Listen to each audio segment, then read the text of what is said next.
আমার নাম আমজাদ, রাজশাহী থেকে করছিলাম। জি আমজাদ বলুন, আপনাকে শুনতে পাচ্ছি আমার আমরা।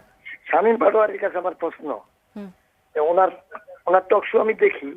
হ্যাঁ, আমার প্রশ্ন হলো যে আওয়ামী লীগের ভোট নিয়ে বিএনপি ক্ষমতায় আসলো, আর সেই আওয়ামী লীগের এক্সেস দিচ্ছে না, আর আওয়ামী লীগের যদি এক্সেস না দেয় তাহলে জামাত তো আরো লাফাবে, আর আওয়ামী লীগের এক্সেস দেওয়া মানে জামাত মনে করেন লাফানি বন্ধ হয়ে যাবে। এটাই আমার শামীম স্যারের কাছে প্রশ্ন। দেখুন, শেখ হাসিনা যখন দুর্দান্ত প্রতাপে দেশ চালাচ্ছিল, 3টা বিতর্কিত ইলেকশনের মাধ্যমে, আমি অস্বীকার করব না, কিন্তু উনি চালাতে পেরেছিলেন কিন্তু শক্ত হাতে আনটিল 24-এর আন্দোলন আগ পর্যন্ত। আমরা তখন বলতাম শেখ হাসিনার ভয়ে বাঘ শেয়াল একসাথে পানি খায়, বাঘে হরিণে একসাথে পানি খায়।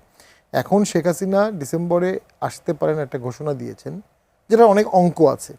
সেই ঘোষণার সাথে সাথেই কিন্তু চুপ্পু সাহেবের যাওয়ার প্রস্থানের হয়ে গেল, অর্থাৎ চুপ্পু সাহেবকে রাখতে সরকার সাহস পাচ্ছে না। এবং একই সাথে মাননীয় প্রধানমন্ত্রী সমস্ত দলকে ডাকলেন, খাওয়ালেন, ডিম টিম দিয়ে ভাত টাত খাওয়ালেন।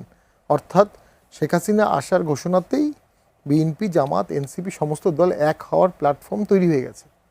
তো প্রবলেমটা যেটা হচ্ছে, জামাত ক্ষমতার দ্বার প্রান্তে চলে গিয়েছিল বিগত ভোটে, কিন্তু জামাত মনে করে তাদেরকে হারিয়ে দেওয়া হয়েছে। এই থিওরিটা কিন্তু জামাত স্ট্যাবলিশ করেছে তাদের নেতাকর্মীর মধ্যে।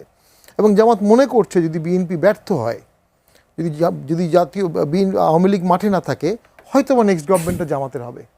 সেই হিসাবে জামাত একদম ফুললি বিএনপির সাথে মিশে যাওয়ার ক্ষেত্রে একটা হেজিটেন্ট হচ্ছে। পাশাপাশি বিরোধী দলের যে একটা ভ্যাকুয়াম আছে, জাতীয় পার্টি সংসদে নাই, আওয়ামী লীগ সংসদে নাই, এই ভ্যাকুয়ামে জামাত এবং এনসিপি ভাবছে চিল্লাচিল্লি করে মার্কেট পাওয়া যাবে, চিল্লাচিল্লি করলে বিরোধী দল হওয়া যাবে। সেই কারণে তারা অনেক সমালোচনা করছে। বাট আমি মনে করি আওয়ামী লীগকে যখন আপনি রিভাইভ করবেন, জামাত, এনসিপি, বিএনপির পতাকা তলে আসতে বাধ্য টোটালি।